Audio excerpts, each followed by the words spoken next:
here to talk about freedom, but also to sort of spotlight and highlight many of these strong African American women from the past, beginning in Africa, the women that came over here enslaved, the women that were here and the efforts that they made to sort of claim their freedom. And she has with her today a group of very excited and passionate young people, and we're so excited that they are here today to help her. So we'd like to welcome Peggy and the young people that she has with her. So thank you so much. Woo! Hear ye, hear ye. This day is a long-awaited, jubilant activity that began over 150 years ago this weekend. And we first called it Emancipation Day. So give yourselves a hand for joining us today on that. Woo-hoo! And then we called it Jubilee Day. Give yourselves a hand for that one. And then we call it Black Independence Day. Give yourselves a hand. And finally, we are coming to you today for Juneteenth. Thank you so very much. Yeah. Thank you, thank you. Woo! All right. Hear ye, hear ye. It was June 19th, 1865, when General Gordon Granger arrived in the Confederate state of Galveston, Texas, to announce from the Executive of the United States that both the Civil War and slavery had ended. But the news was slow to spread to more than 250,000 slaves in Texas, and they didn't reach some slave quarters at all till much, much later. Hear ye, hear ye. In fact, President Abraham Lincoln signed what was known as the Emancipation Proclamation almost 2.5 years earlier on January 1st, 1863. But some Confederate slave owners kept it a secret to maintain their labor force and political agendas. Hear ye, hear ye. When Union soldiers were finally able to enforce the law, Confederate states after the Civil War. Victory! Now slaves would be able to work for wages instead of only working for free. That's someone else's property. You have joined us today to help appreciate this history, and as Frederick Douglass said it best. Hear ye, hear ye. Mr. Douglass so eloquently called this Emancipation Proclamation. Can you take a guess? Can you? Are you ready for it? The nation's apocalyptic regeneration, where no man to this day can fully appreciate the rush of emotions for millions of black people that day. New life and hope to a long-suffering people in a land predicated on freedom and justice for all. President Lincoln's 700-word document is revered as one of the most dynamic in world history. Hear ye, hear ye. I apologize because hear ye, therefore the computer-y has signed out. My fault. And speaking of history, we take you back on a human travelogue to remind everyone that our history did not just begin in slavery. So please travel back in time with us as we take you on a human journey, a human travelogue, where our history began with great kings and queens. Where is it?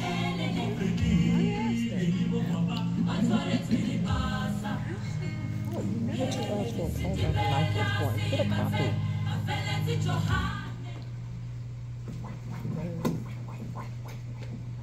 I was Queen Nefertiti today. I would tell you that I was the royal and dedicated wife of King Akhenaten, hottest couple of all Egypt. Walking by his side, catch my drift, posture and beauty unsurpassed, and cobra headdress second to none. So remember the time and walk like an Egyptian.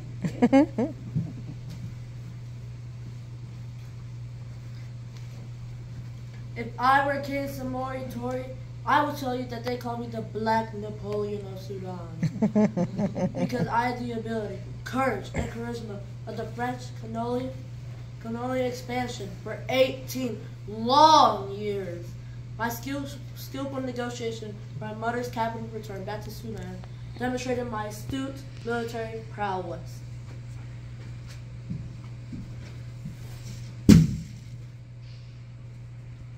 If I were Queen Nzinga today, I would tell you that I was the fierce leader of Angola. On your guard, and be careful when you approach my kingdom in Mutamba, West Africa. I vow to fight to the very end against the Portuguese and fight against their expanding slave trade in Central Africa.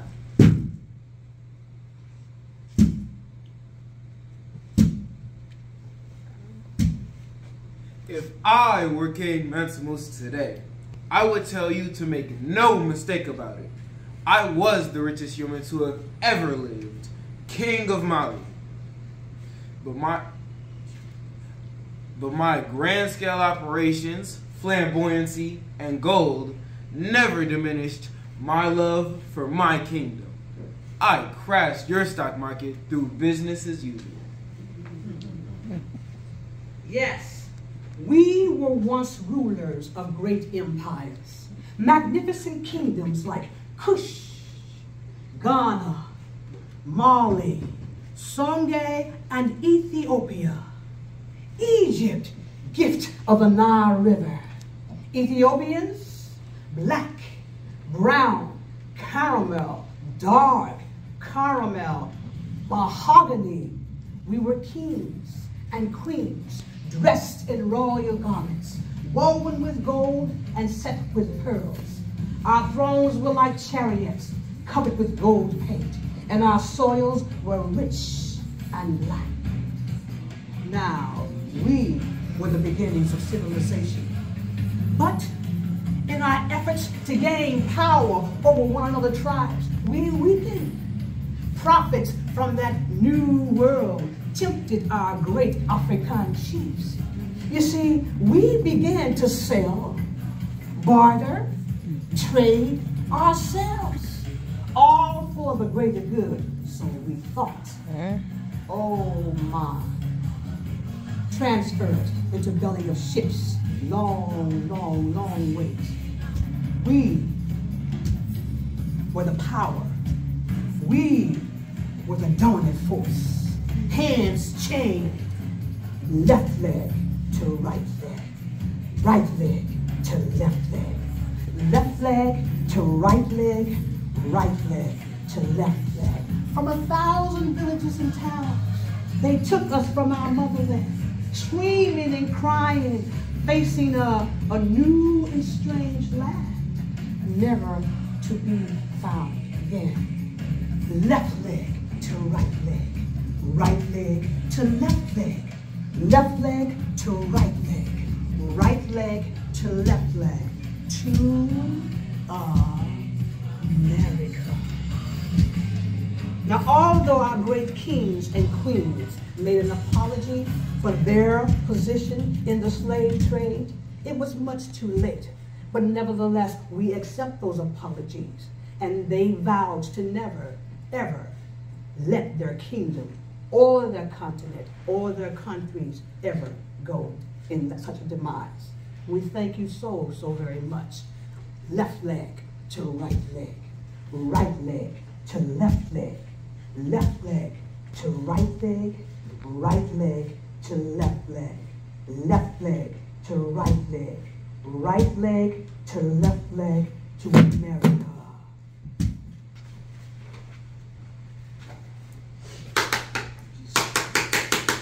Your Honor, regardless of the 1787 and 1820 Missouri Ordinance, Dred Scott is not a citizen. A man can't simply become free by moving from one state to the next.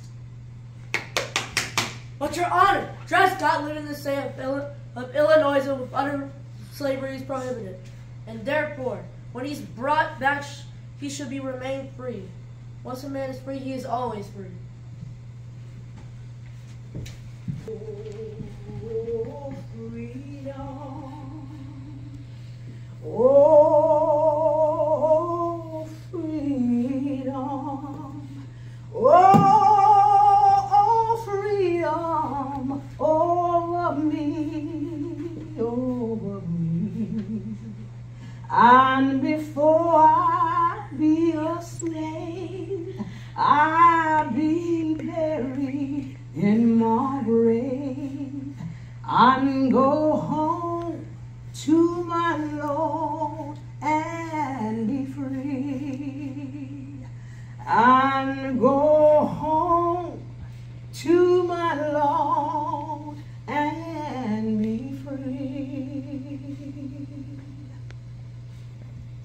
This is where my Dred Scott and I had hoped to find our freedom.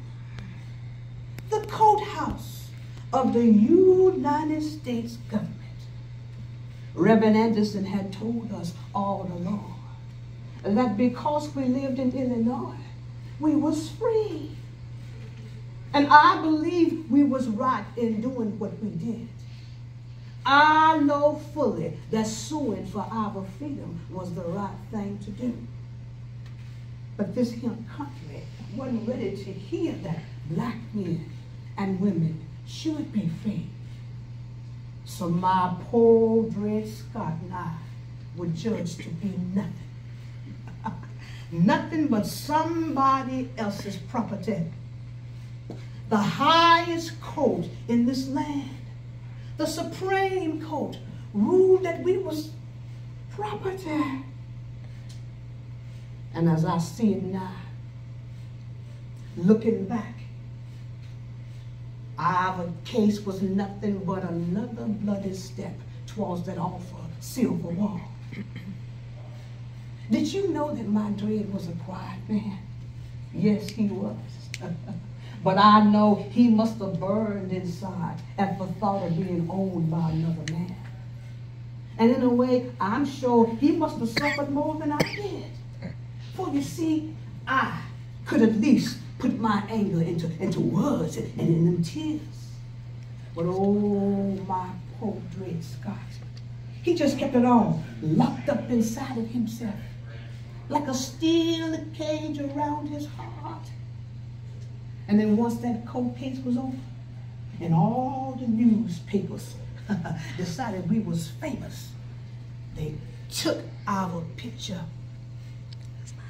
Now that to me was just another sin against God. You see, we wasn't good enough for the town folk before, but now they wanted to use our pictures to help sell all of their newspapers. Well, I wanted none of that, and I wouldn't have it. And finally, our good white friend, Mr. Taylor Blow, he just went on and took it upon himself to go on and set us free. But now, I never understood just why it was up to another man to tell us we was free folk anyhow. You see, I thought only God could decide for his peoples. But let me tell you, nothing tasted as good, as sweet as that freedom when it finally came. You should have seen my Dred's face when you heard the news.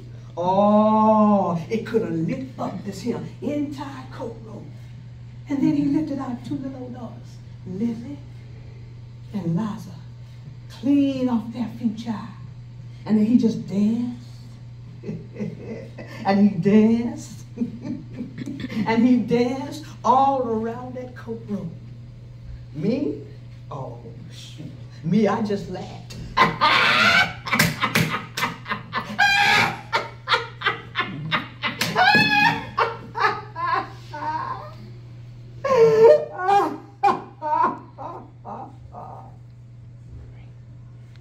I laughed until I cried. I thought, why? Why did this take so long in coming?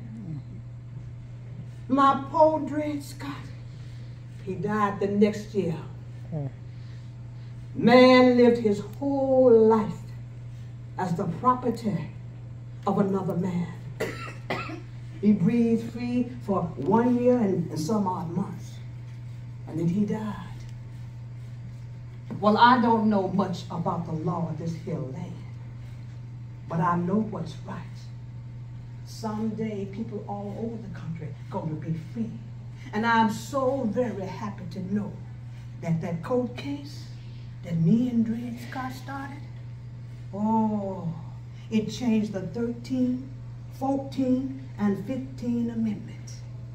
Oh my, what a wonderful thing. Why must another man own another man? We gonna see. I don't speak real good English, and I don't know much about this law, but I still remember Supreme Court Justice Roger B. Taney. He said that the slave was a subhuman, and there was no laws bound to the white man that he had to obey.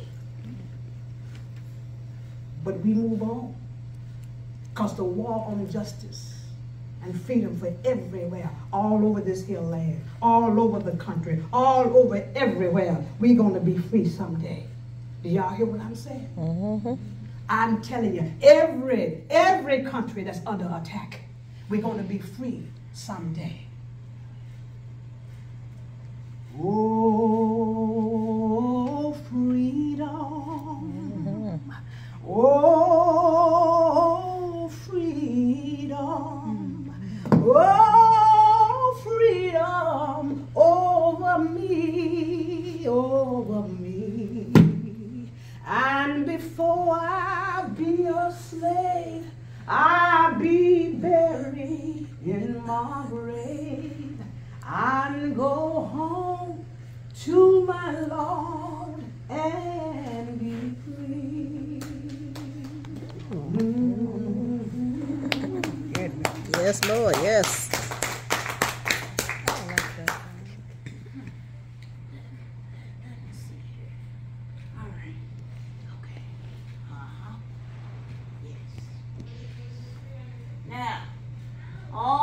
Dred and Harriet was suing and waiting for freedom, another brave soul in this Maryland was conducting her own train and carrying carloads of goods, human goods, to freedom.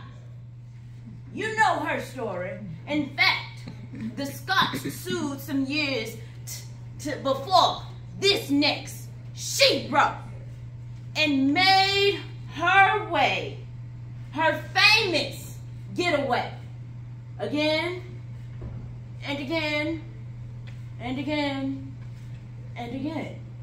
You see, resistance, persistence, and insistence on freedom and justice has always been on the minds of many oppressed people everywhere. This woman has taught us to never stop against all adversity.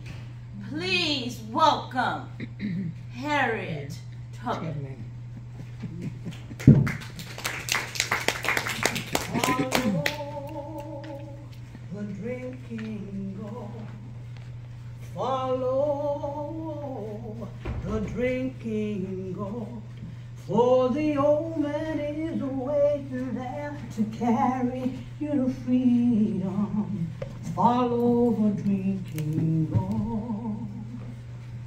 When the sun comes back and the first quail calls, follow the drinking goal. For the old man is waiting there to carry you to freedom. Follow the drinking goal.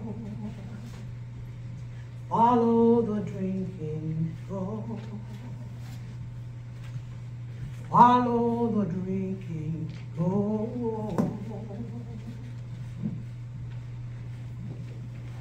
Who that at my door? Go on now. State your name. Say who? Oh my. It's you good people.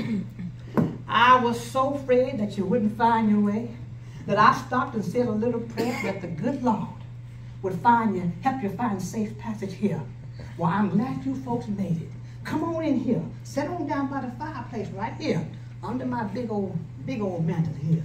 Put your feet up. Have some coffee. Yes. This big old mantle of mine. I wonder, ain't much on it, except in a few things that's been given to me over the years, but important things for sure. I wonder what some of you good peoples out here have in your mantle. What do you display? Now, I know you come here wanting to know about my time on the Underground Railroad. Yeah, and maybe you might even want to know how and what it was like when I served in the Civil War. But I'm going to tell you some of them things.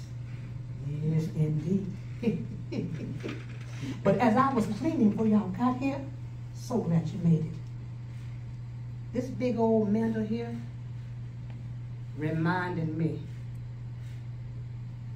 of the first time I stepped foot into that big house. Now that be the slave house. When I was a little girl, going by the name of Araminta Ross. That slave house, that mistress of that slave house was a mean woman. Well, when I got to that house and I stepped in, do you know the first thing I saw on her mantle? Why, it was a whip. Indeed. And I know that whip was meant for me.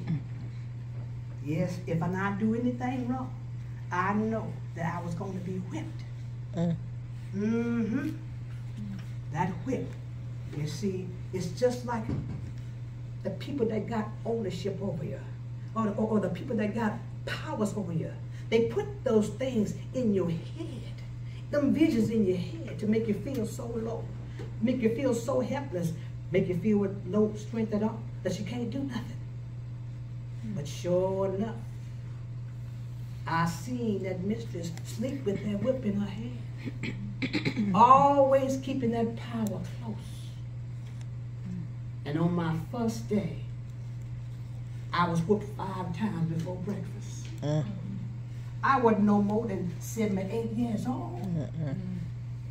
Well, I didn't know nothing about no dusting, or no sweeping, no washing and ironing. The way I dusted, I dust, and all of that dust went up in the air and started trickling on down back on everything all over again, like I had not dusted at all. And that's why I got wet. And that's when I decided I was going to run away from there, if and I got the chance. Whenever I was old enough and got the chance, I was going to leave that place. And I thought, well, there's 3 things I would carry. There was 3 things I would put on my mantle when good people like you come to my home when I'm long gone, so you can see what it meant to me, so you can see how I lived. I put 3 things on my mantle. The first thing I put on my mantle is a lantern. You see, running away was mighty dangerous, and running away was a real tough thing to do. You have to be smart, you have to be thankful, and you have to be truthful to yourself, and you have to have a whole lot of faith and follow the good Lord. And in my case, I followed the good Lord and the North Star. Running away meant leaving your peoples, just like I did, because nobody wanted to go with me. My brothers turned around because they had that vision in their head that was placed by the slave master that they couldn't do no better. And my husband of 2 years never came for me. But this little lantern is what I would put on my mantle when you good people come to see my house and I'm gone. And this little lantern, this lantern on the mantle, as dim as it may be shown, Oh, it shone bright to me when I kept on running and hiding and running and hiding. And I found that lamp at the edge of a good people's house. And that meant there was abolitionists there. That lantern shone as bright to me. Now these abolitionists, they're usually white folks, good white folk, preachers. They also was runaway slaves who helped the Underground Railroad. And this here lantern, my, it showed to me more like what heaven was like. I made it, y'all. I made it. I made it out of Egypt into the promised land. I made it. And then I was thinking about an old time I saw rolling up around us. All the times were changing. Me, Harriet Tubman, the good Lord would wake me up. Every now and then he'd wake me up. I'd be sleeping just as sound and solid. And he said, Harriet, Harriet. And I look at him, surely not me again, Lord. Please send somebody else because I don't want to go. But I did it. Mm-hmm. Time and time again, I obeyed him, following that North Star. Yeah. And that's why my lantern would be the one thing I put on my lantern when I'm gone. But as time went on, it began to get just a little bit sneaky. I remember while I was in the Freedom Land, Philadelphia, I was just learning how to get around town. I was a free woman then, y'all. I make my own money. And then I dressed up one day, and I was going to take another trip.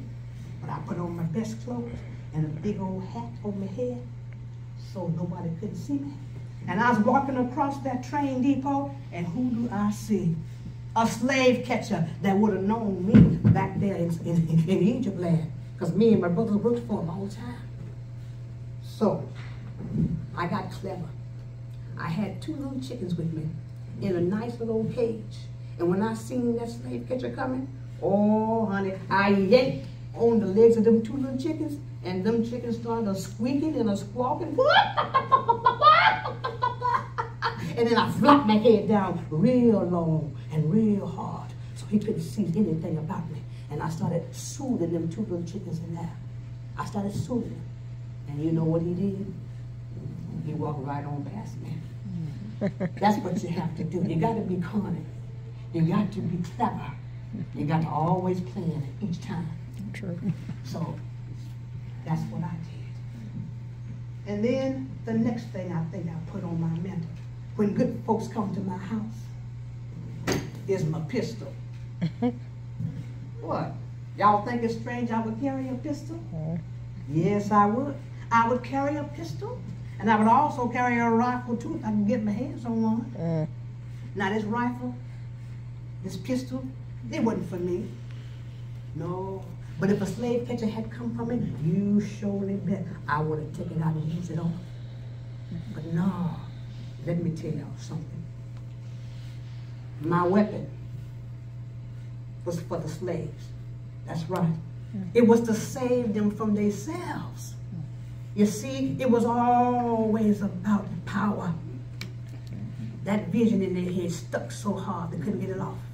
And when I started going all down into different lands and the Lord kept calling me over and over and over and over again, I started getting new kinds of people, besides my family and my friends. These new kind of freedom seekers. And honey, they would swear for a living God that they was always tired. Couldn't move another muscle. They was hungry. They was scared. And I know they would. Just like I was when I first went out by myself. But you know, I couldn't have that. I couldn't let them do that. I couldn't let them turn back. And this time, we was going all the way up to Canada now because of the new Fugitive Slave Act around 1850. That meant any slave could be taken back by anybody, even if you wasn't a free land or not. So I would brandish my weapon. Make sure they know I meant business. Did I put it on? I certainly did. And they soon got the muscles of moving again. They got unscared, and they did all right. And that time, that was the longest trip I'd ever made. In them swamps, 24 hours, 36 hours, just wading in the water, babies crying, mosquito bites, everything. But we made it, y'all. We all made it to the freedom land. Well, I couldn't let them go. I couldn't let them go back. Well, you know what would happen if they had gone back? My goodness, they've been beaten for sure. And they'd be made to give up the underground secret. And you know the Underground Railroad was not underground. It was not a secret railroad. It was just a secret system that we all used. Good white folks, good preacher men, good free black folks. And that's how we made it. It was an Underground Railroad. And my weapon helped too. Okay. So that's what I would put on my mantle next. I put my pistol up there. And then the last thing, I think I would put up on my mantle when good folks come to my house when I'm gone. I would put a copy of the 13th Amendment on my mantle. Yeah. Even though I cannot read it, I'm just happy to know that it meant the end of slavery. That's sure is, end of slavery. And I'm so most proud of one thing, that I served in that Civil War. It made me feel so much honor. And the most thing I'm proud of is the over 700 slaves in that Combahee River raid down there in them lowlands of Georgia. I helped to free over 700 slaves under the direction of Colonel James Montgomery. And that was an awful good thing to me. Now, even though all the people's fighting in that war, it was not to free the black people. But that's okay. We won that war anyway, a Union victory. And that is the thing. We must keep fighting. We must keep marching. We must keep doing, spreading the word. No matter what you do, any little thing towards justice, it amounts to something. Tells the peoples everywhere that it do. The 13th, the 14th, and the 15th Amendment.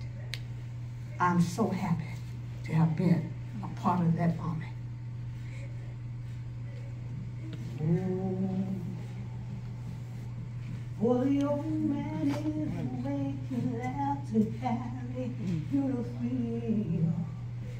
Follow the dream, Lord, when the sun comes up and the first quail calls. Follow the drinking, Lord. Follow the drinking, Lord. For the old man is waiting there to carry you to freedom. Follow the drinking, Lord. Follow the drinking, Lord. Follow the drinking, Lord.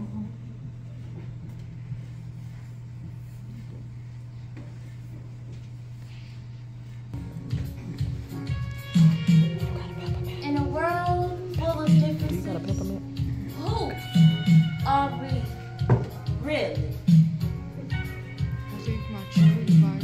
We are the human rainbow that defines us of who we are. My sweet coffee skin.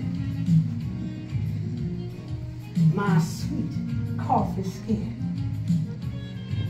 Yes, my sweet coffee skin holds secrets in its shades now. It whispers warnings to a black, white, red, brown world. Do not box me into narrow racial jackets too tight to move in and too thin to wear. Because the blood of many nations now ooze down my vein. Oh, my band too behind plays the drum of the dancing Rio, singing songs with the beat and moving to each sway. Yes. Y'all know my high Choctaw cheekbones? Oh, my high Choctaw cheekbones just love that Mississippi Delta. It remembers Running Cloud's daughter and the red man gone.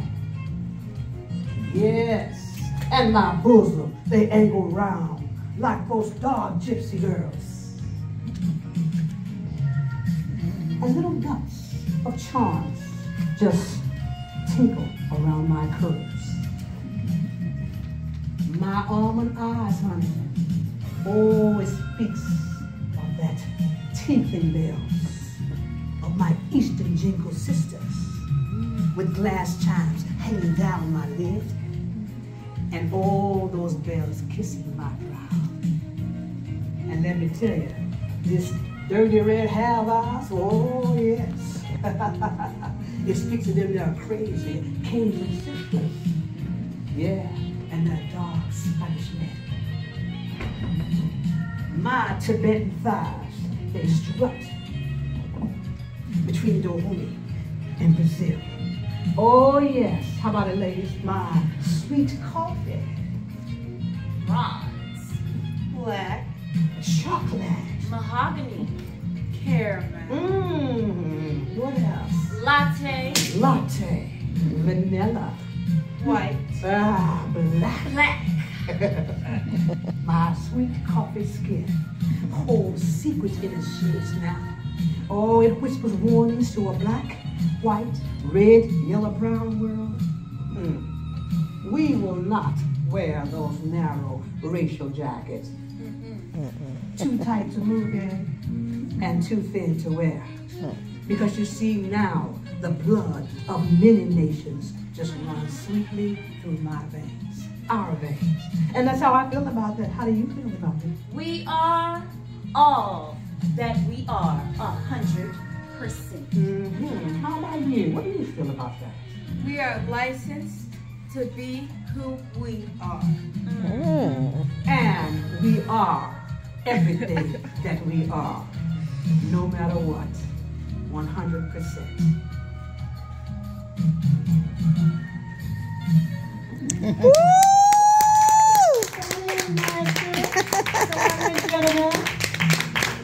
Yes. Yes. Here we go. All right. 1, 2, 3. Woo! 1, 2, 3. And 1, 2, 3. Woo! Thank you so very much, so very much. We have another engagement in Ferguson. So it's gonna take us a little while to get from out here to there. So thank you so very much. Again, please welcome Mr. Sultan. Woo! Yeah! Hola. Ow! Yeah! This is Dominique. Dominique! And this is Jaden. Jaden! Yes, we are starting an intergenerational arts partnership. So if you know any young people, any folks that would like to join us, they can get in touch with me, and we'll be doing all sorts of things from now until the end, until the 1st of January. We have to put on a performance for the Regional Arts Commission Center, so I'm taking note, taking numbers. Is anybody you know? Bring them to me, and we'll do some special artistic things with all ages to teach history as it should be. Yes. Thank you so very much. Thank you! Woo!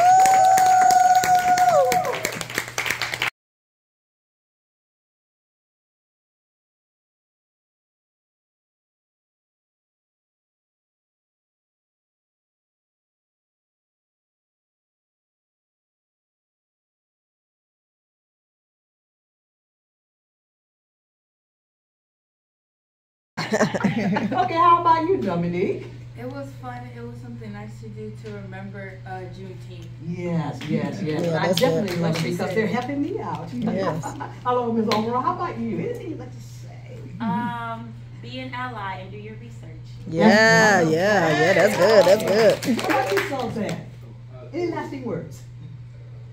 It was very fun to do, and it was very interactive, and I liked playing with words. Good. Yeah. Awesome. Ow. Thank you. Thank you. Yes, for inviting us.